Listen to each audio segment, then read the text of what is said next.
You are listening to the FORSCOM Frontline, bringing you to our soldiers on the front lines of readiness.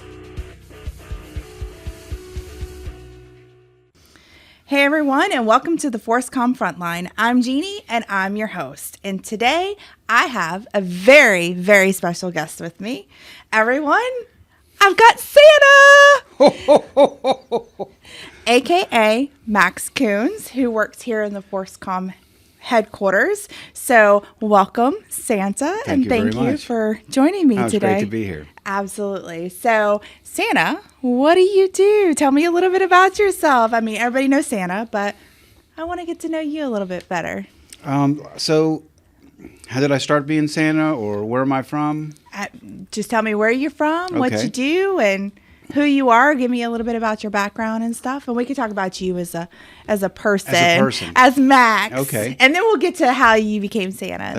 That sounds great. So, I was born in Columbus, Ohio. My father was a sergeant in the United States Army, stationed at Fort Hays, a place that doesn't exist anymore. Okay, and then he went to OCS, and then went to Vietnam, and we moved around a little bit, and ended up back in Columbus. He got out of the Army, and then he finished his schooling, stayed there for a while, moved to North Carolina when I was in middle school, and then lived in North Carolina my whole life. Okay.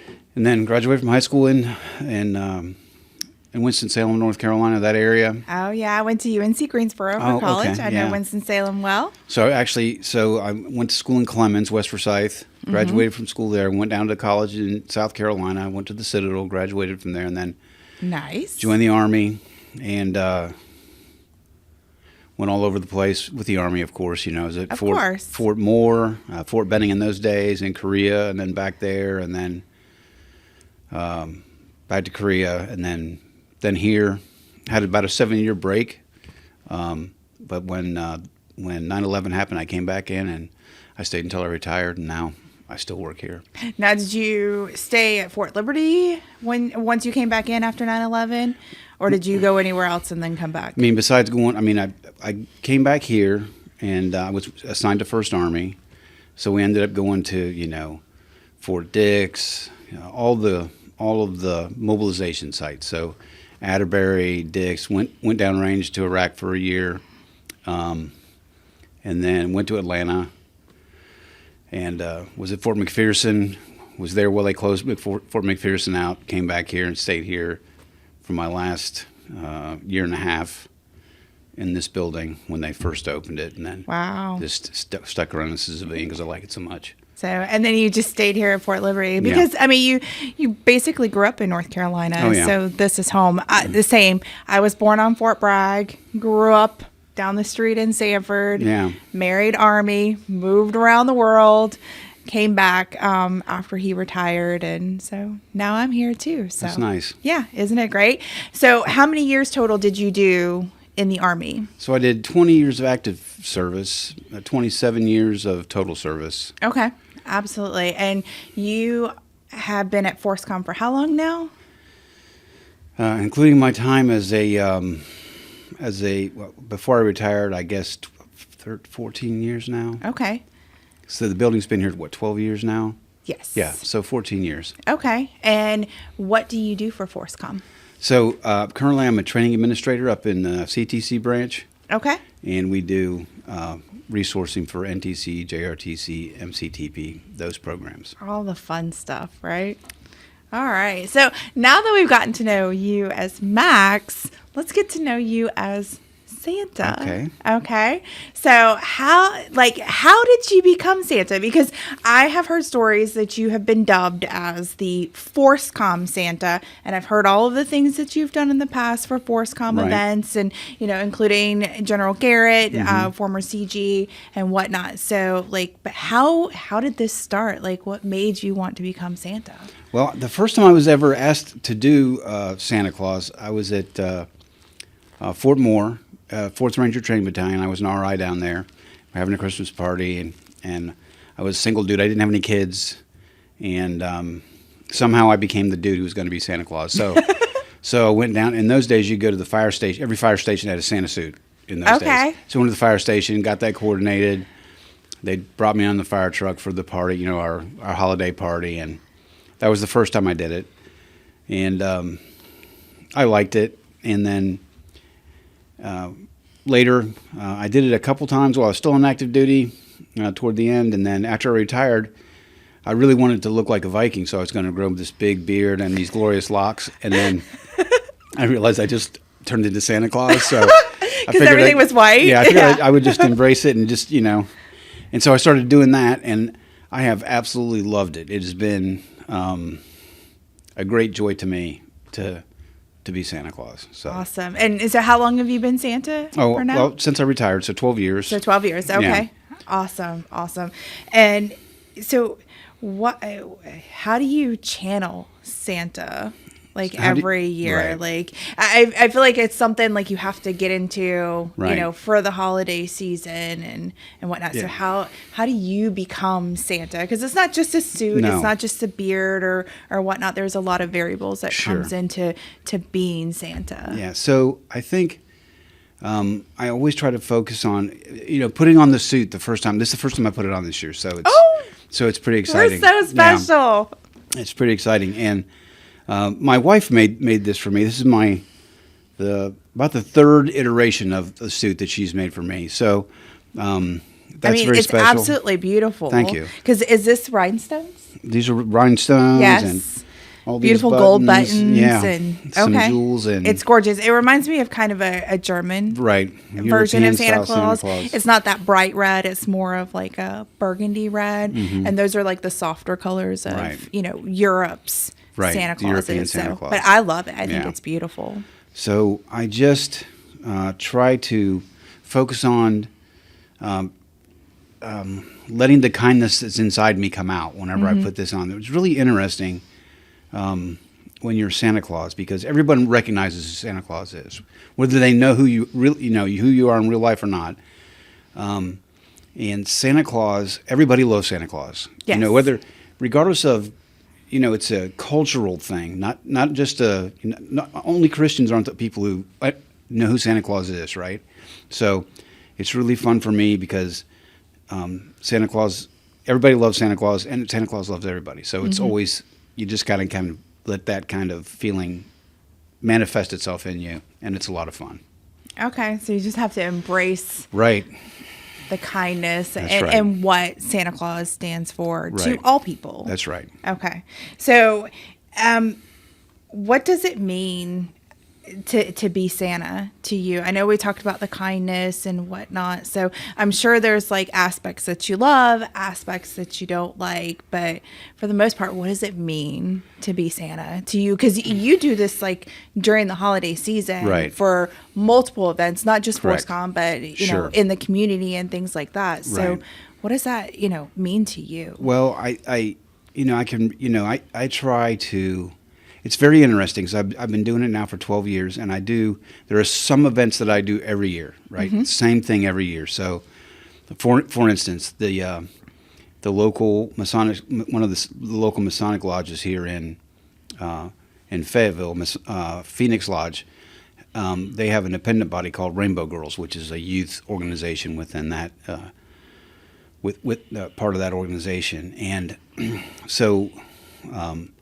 I have done Santa Claus for them for years now, and it's interesting because I've seen the same children year after year after year at this event, right? And so for some of those kids, I'm the only Santa Claus that they've ever seen, right? So it's pretty neat. Yeah. So you can see them when they're little and they're not afraid of Santa Claus. They're so small. Then they have a afraid of Santa Claus period. Every kid has it. And then they have the straight up believer. I mean, between 4 and 7. Okay. And they're just all in. Yeah. That's the most fun. And then you have the kids that are a little older, who may have a younger sibling, and you're like, you talk to them all, and you say, hey, look, don't spoil this for your little sister. Right. Okay. And they're like, okay, and get them in on the goodness, right? And it's just way too much fun. Okay. They're really excited, and it's really fun to talk to all of them. Absolutely. So what's your favorite part about being Santa? My favorite part is just talking to a child who is old enough to really communicate, who is who doesn't have any inkling that I'm one of Santa Claus's helpers. Right. I think, and so that is, part of this suit and all that. I don't look like every other Santa Claus you'll see, right? So right. A lot of kids, though, like, oh my, this is really, it's the real. You hear them talk to their parents. I think it's the real Santa Claus, because all kids know that Santa Claus has helpers, and exactly, because you're going to see more than one Santa Claus at Christmas time. It's really fun when you see one that's really, really excited. Absolutely. Yeah, it's a blast. Okay. So that leads me, what is your least favorite thing about being Santa? So there's nothing that I dislike about being Santa Claus. Okay. But there are some sort of trying things that happen when you're Santa Claus that you wouldn't think of. Kids will ask for things that you have no control over. I mean, right. They've got a loved one that's passed away, or a pet, and they want something, or they got a parent who's deployed, mm-hmm. and they're they want some resolution to that situation. And all you can really do for those kids is show them your kindness, mm-hmm. and assure them that everything is going to be fine in their life. So that's good. But those are hard. Those are hard. I bet. And so I'm sure you see hundreds, if not thousands, of children every year. And adults and whatnot. Is there any pet peeves? Because I know I've seen kids run, I've seen kids jump, I've witnessed some accidents happen on Santa's lap. I've seen, teenagers and parents and things like that, want to, see Santa sitting there. Is there anything that's like a pet peeve of yours? So I am a volunteer Santa Claus, mm-hmm. right? So often someone they'll give you a gift card to go out to eat because you did a thing for them. Or if they want to pay, I will donate that. I'll say, hey, write a check to the Southern Pines Veterans Day Parade, a charity. Right. And do that, and then I'll come be the Santa Claus. And what that allows, and this leads into what I don't like. So it allows me to be Santa Claus, and I'm not working for anyone while I'm doing it, right? So I'm just Santa Claus. Mm-hmm. And I think the only pet peeve that I have is when parents don't allow their kids to talk to Santa Claus. They come up and they just really want to get a picture. They don't want all they really want is a picture. Right. And that's a little frustrating for me. I mean, I know that I'm a prop for a picture, that's okay. I get it. Right.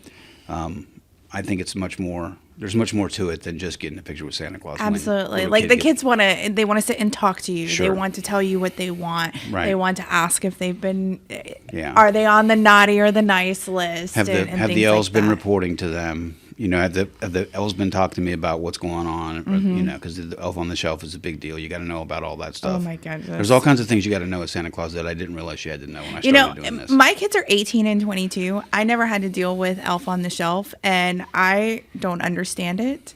So I would have a really hard time if I was Santa or Mrs. Claus. I don't know that I could be up on all the new kid terms that they are. So it's interesting. You kind of got to know about Elf on the Shelf, and you really kind of have to know what kids are going to be asking for Christmas. There's because every year there's sort of a bunch of things that the hot toys, whatever the hot toys are, because a lot of kids really don't speak clearly. So you want to get it right when they ask you. You want to so you wanted whatever the thing is.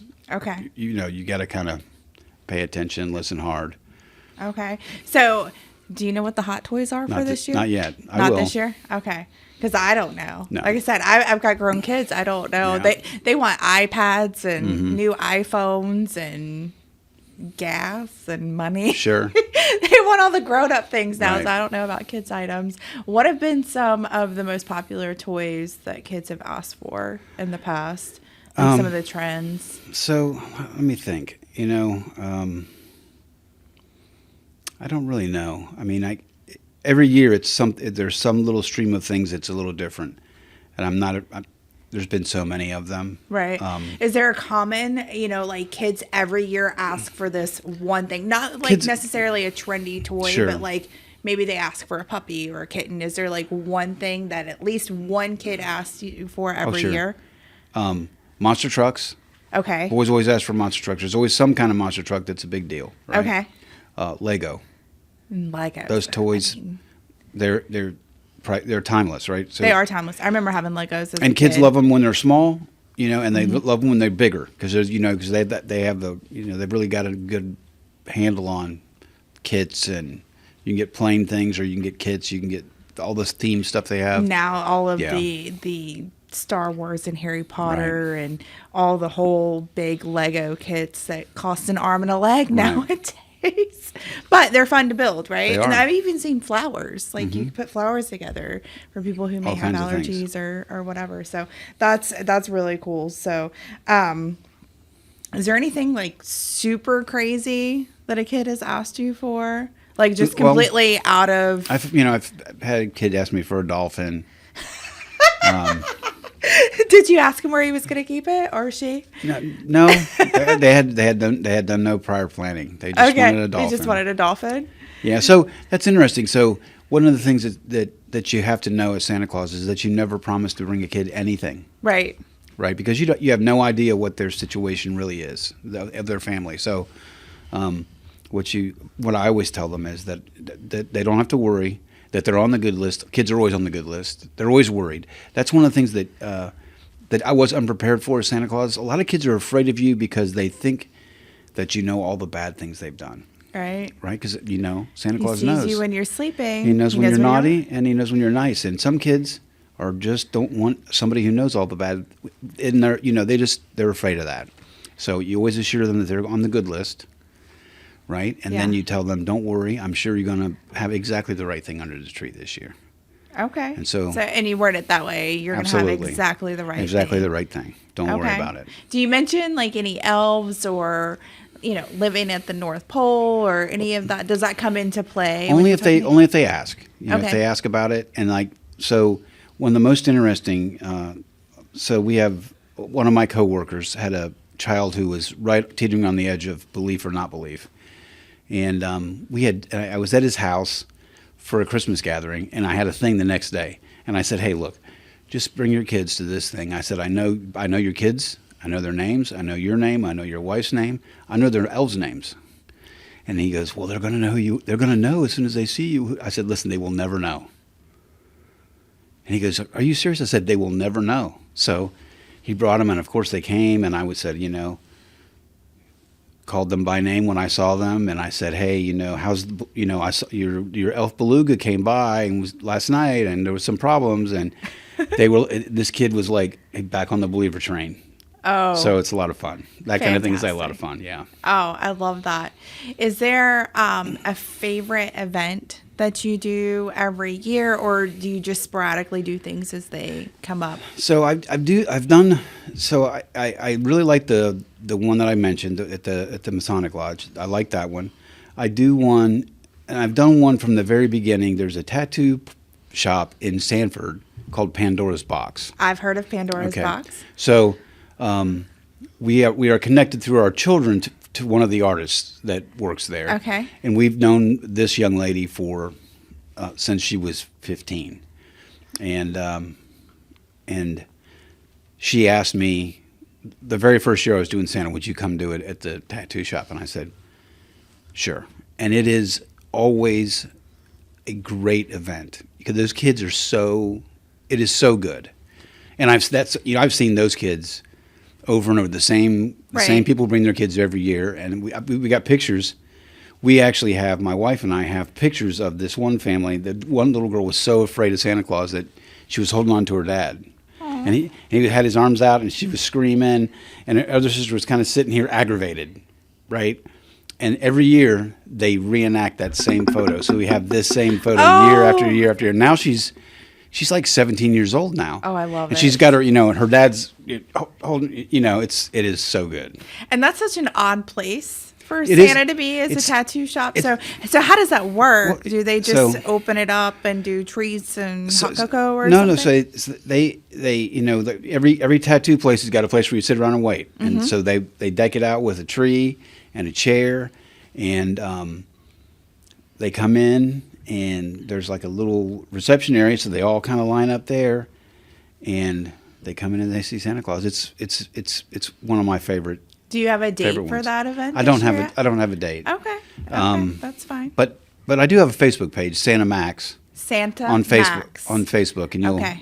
and so all my events are on there. My wife manages all that, and really, I just Mrs. Claus. she right? tells me, hey, we got something going, and I say, okay, and then Okay. we go do it. So, audience, if you want to take your children, or maybe you just want to go see Santa, because I'm having a blast right now, just hanging out with Santa, go to Santa Max's Facebook page, yeah. and you can find out where he will be at here in the Fort Liberty, North Carolina area. Yeah, 'Cause, so- our podcast reaches all across FORSCOM, but Yeah, so I've got one in Sanford, I've got one in Fayetteville, and then Southern Pines. I do the Southern Pines tree lighting every year. Okay. And so on the day of the tree lighting, I'll be at the Sunrise Theater. They're actually going to do it in the Sunrise Theater this year. Oh, nice. So, Do you do any parades or anything? 'Cause I I've know done 'em in there's the past. several around here. I've done them in the past. I don't believe I'm on for this year for any of them. I did Aberdeen's Christmas parade last year. Was a super lot of fun.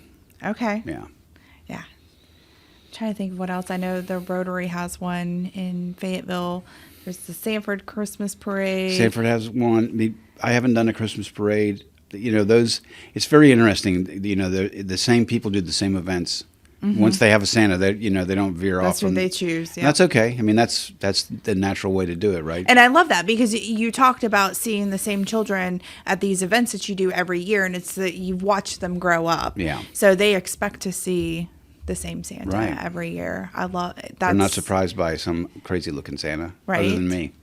You don't look crazy. You look amazing. I love this outfit. So, is there anything else you want to tell me about being Santa? I just think that the holiday season is a time of kindness, and that's what Santa Claus is all about, and that's the thing that we all should try to share. Is just our kindness. Absolutely. Yeah. I love that. It's beautiful. I'm glad you're our Santa. Yeah, I love being Santa Claus. Max is a really great guy outside of the Santa costume as well. So, yeah, I truly grateful you came on and talked to me today. So, Absolutely. I have no words to say thank you for what you do, just for FORSCOM and for our community serving as Santa, because I know when my kids were little, that was one of their favorite things in the world was to go and see Santa. And they did go through that scary part, those couple of years. And then my boy was older and he had to kind of keep the secret. And then when they finally, both of them figured out what was really going on, it was almost kind of like the magic had went away. Yeah. But I tell my kids every year too, if you don't believe, you don't get a gift. That's right. So, Yeah, and I have found that kids that are 14, 15, 16, the best interaction you can have as Santa Claus with those kids, they say, hey, come here a second. Do you got your phone? And they'll say, yeah. I'll say, you want to get a selfie with Santa? And they're like, yeah. Yes. So it's always fun. I got a lot of selfies with Santa. I have a beautiful picture from my freshman year in college. Myself and my two neighbors, roommates, Mary and Beth, we went to the mall and stood in line and got this beautiful picture with Santa, and it's one that I treasure. We lost Beth a couple years after that photo was taken in a car accident. So just having that and seeing it every year is a special memory for me. I was 19 years old, still sitting in Santa's lap. Yeah. So I love Santa. I hold him near and dear to my heart. So again, thank you so much for coming on today. Thank you for having me here. Absolutely. I enjoyed it. And from the FORSCOM family to yours, we wish you a happy holiday season. And we'll see you next time on the front line.